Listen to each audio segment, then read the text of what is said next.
Alright, I'm just going to warn you guys right here, right now, if y'all don't like stally, long, drawn-out matches, then, don't sit here and watch this, because as you can see by the quick team preview, this is going to be a long, drawn-out Starly match.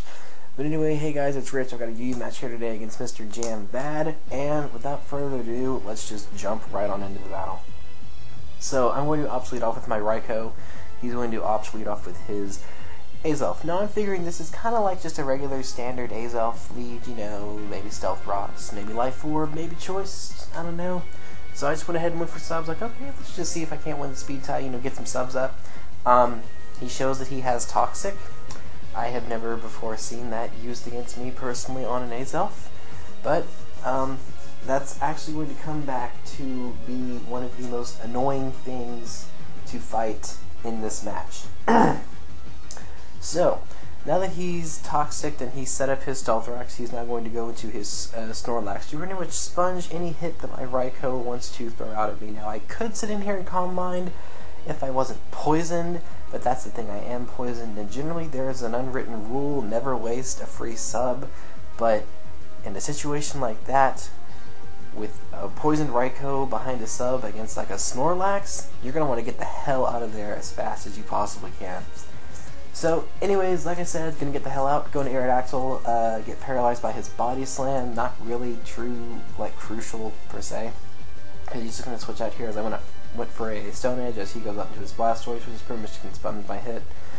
Now, I'm gonna go into Shaman, even though he might Ice Beam, which he does in fact wind up doing. I know that because it's a Blastoise and it's an unstabbed Ice Beam, I can easily take one and threaten it just right back with the Seed Flare.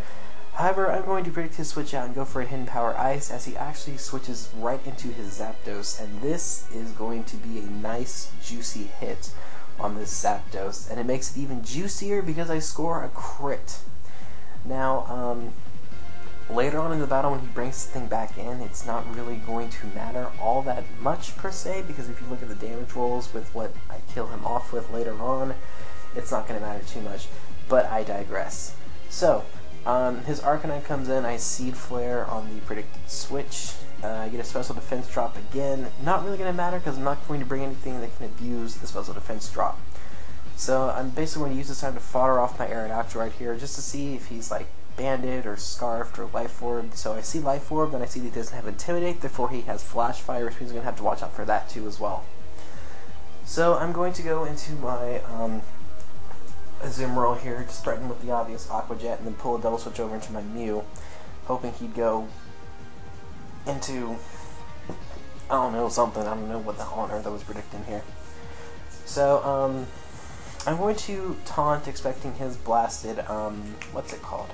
Snorlax to come back in, or his Azelf to, wall me for days. So, I taunt his incoming Arcanine, and I figure that, I'm, max defense, I can take a Flare Blitz, whatever. If he wants to do recoil, fine, let him do his recoil. But he actually goes out into that blasted Azelf, and I'm like, okay, well, I'm going to have to, pretty much my Raikou is going to be like my auto pivot switch to his Azelf. So anytime it comes up, it's going to be like, oh, hey, what's up? So he's going to switch out into his Snorlax. I'm going to predict that, pull a double switch into my Mew, so I can pretty much whisk this thing and taunt it and wear this down, because, like I said earlier on in the battle, that Azelf is going to be like the one thing that prevents my Mew from stopping his Snorlax. If that Azelf lands a Toxic on my Mew, I can't stall out his Snorlax. So that's going to be my point, to mainly just get rid of the Azelf. So, I Will-O-Wisp his incoming Arcanine. I went and ran Calx for the +1 Flash Fire boosted Flare Blitz. I knew that I could live it with about 20-25 HP, and then or 25%, not 25 HP. Wow, I wouldn't have stayed in here for all that. So his Azelf comes in. I'm figuring he's gonna try and bait me out something. So I'm just gonna stay in here and Seismic Toss. I'm expecting him to Psychic me, or switch over into something else. So he goes out into his Ferris Seed. I take Steel Thorn damages, and then he just switches right back on out into Azelf, and I score a burn on that. That is going to definitely help me wither this thing down a little bit, because because I don't have Stealth Rocks on this thrown together UU team. Any kind of residual damage that I can score with the Will-O-Wisp, I will gladly take, because I'm not going to sit in here and complain about more residual damage. So, as I said before, I'm going to just pivot switch over into Raikou. I'm just going to stay in here in Thunderbolt on the off chance that he might want to over-predict for some odd reason, but of course, he knows that Toxicking my Mew is the only way that he will outstall me, and right now, I want to preserve my Mew, and he wants to preserve his Azelf. So he's just going to hard switch over into his Snorlax, as I'm going to, after I Thunderbolt, go into my Azumarill, and I'm finally back up and caught up with my narration again. So, right here, he's going to sacrifice his Zapdos right here. Like I mentioned earlier, with the crit not mattering, that's a, you know, Adamant Max Attack Choice Banded, huge power boosted waterfall. And based upon how much that hidden power would have done if it wouldn't have gotten a crit from Shaman, those combination of those two things would have easily KO'd the Zapdos. So, I'm figuring he's going to go into Snorlax here, but I mean, I can go ahead and get a rest off, because I know that he's not going to want to stay in here, or stay in with his Ferocity against a Shaman, just to sit here and, you know, hit me for minuscule damage. So, as I get off the rest, I switch out, fodder out Raikou, because I figured, you know, if I can go ahead and get Mew in here, I can just start threatening him out. And this is where most of the stall starts to happen. So, right here I'm just going to go ahead and recover off, because I want to get to like a high amount of HP so that I can Will-O-Wisp him, just for future purposes, just so I can, you know, not take as much damage from the crunch. He's going to land a crit right there. Like, again, not really, you know, going to matter too much. I mean, it's just going to make me use Recover more, which is in turn going to make me be able to get critted more, because the more you stay in here and repeatedly use like Recover or Roost, the higher your crit chance gets. So, right now, prior to me seeing Curse here, it was kind of ambiguous as to whether or not he was going to be a Rest Talker, but because I saw that he had Curse right there, I know that he's only going to have Rest, and he's not going to have Rest Talk. So that was, you know, fairly nice seeing. So, right here I'm just going to go ahead and try and get a burn off on that Snorlax just so I can stall it off more, but of course he's going to predict that, go out into his Azelf to absorb the burn, because now he's using that as a pivot switch over to me. So right here I have an interesting thought process. I'm like, okay, I can go ahead and go into Rotom, and if he A, decides to switch out, then I can at least land another Will-O-Wisp on his Snorlax and then possibly Pain Split him, or B, if he decides to just go for like a Psychic or something and try and like KO my Rotom, that won't be, you know, that big of a deal, because, you know, Rotom's a special attacker. I mean, granted, I can take down Ferocity, you know, with Shaman a little bit, and, you know, kind of sponge Shaman, or sponge its hit with Shaman a little bit, just so I can whittle it down a little bit more with that. So, granted, Rotom probably was the best switch that I could do, at least double switch with Initiative to try and get his, the best special attacking answer to his Snorlax, pretty much is what I'm trying to say. So, I burn it, and then I kept predicting his Azelf to come back on my predicted Pain Split so that he could get more HP back, but of course he doesn't do that, and he just stays in and rest up, and pretty much at this point I'm just like, okay, I need his Azelf to come in here. I mean, I've got a Rotom against a Snorlax, he knows I have leftovers, he sees that I more than likely probably have Pain Split. I figure, okay, why not? Let's just go into my Azelf and get some health back. You know, that's what I'm thinking that this guy's going to do the whole entire time. So, right here, I'm going to go back into Mew. I believe I'm just going to go for a taunt right off the bat, because I figure he's going to wake up this turn, and I figure he's not going to be an idiot. He's not going to sit here and just try and, like, curse or something. So, he's just going to go straight for the crunch, and I have to pretty much recover at this point, because even if I decide to Will-O-Wisp his Snorlax, a crunch will still do enough to KO me from that range, even though I am Volt Max Defense. So, yeah, I had to recover there, and I think I'm going to, well, not I think, do I risk it for the biscuit?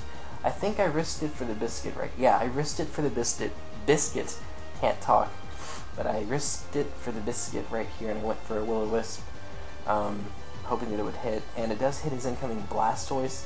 Not really going to be, you know, too critical, but I mean, again, residual damage, I'll take it. I'm not going to say no to it.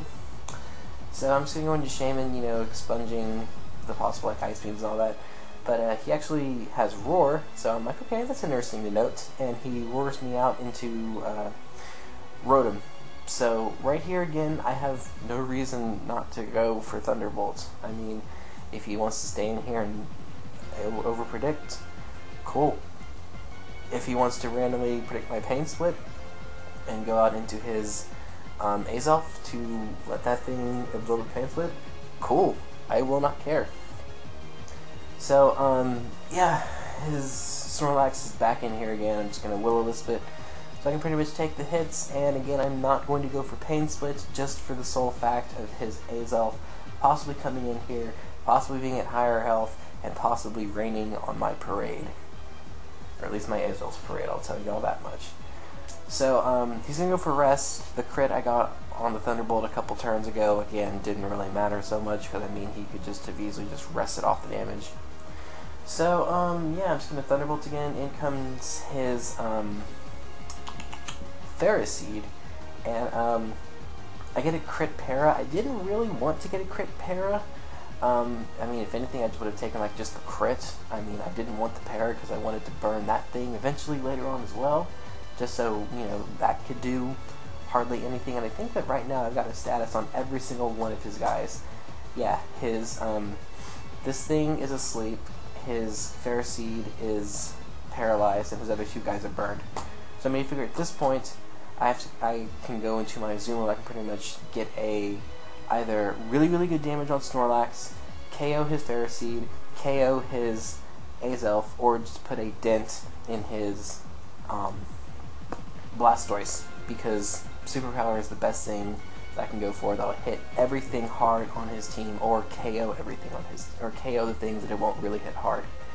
Basically just Azelf, because it resists it.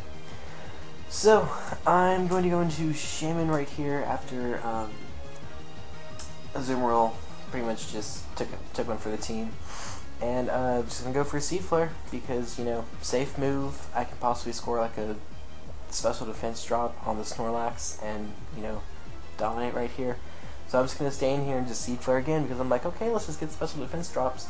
But he is going to predict my switch and go into his... what's it called, Blastoise, and just take a Seed Flare to the face. And I'm like, okay, that's kind of cool. So yeah, right here I'm just gonna go into my Rotom right here because I have no other reason not to, and it's pretty much just this thing. It's pretty much at this point, honestly, just I mean, it's my game as of right now because I mean his Snorlax can't do anything, and whenever he's the only way that he can get his Azelf in safely without dying to burn recoil is let his Snorlax die. So pretty much at this point, so long as my Mew doesn't get critted, you know, it's my game. Like straight up, it's just my game. So yeah, I'm just gonna just recover up, and then I'm gonna taunt. Then once he wakes up, I'm just gonna Will-O-Wisp him, and yeah, that's pretty much it. And then he's gonna like run in a couple of other turns too. So yeah.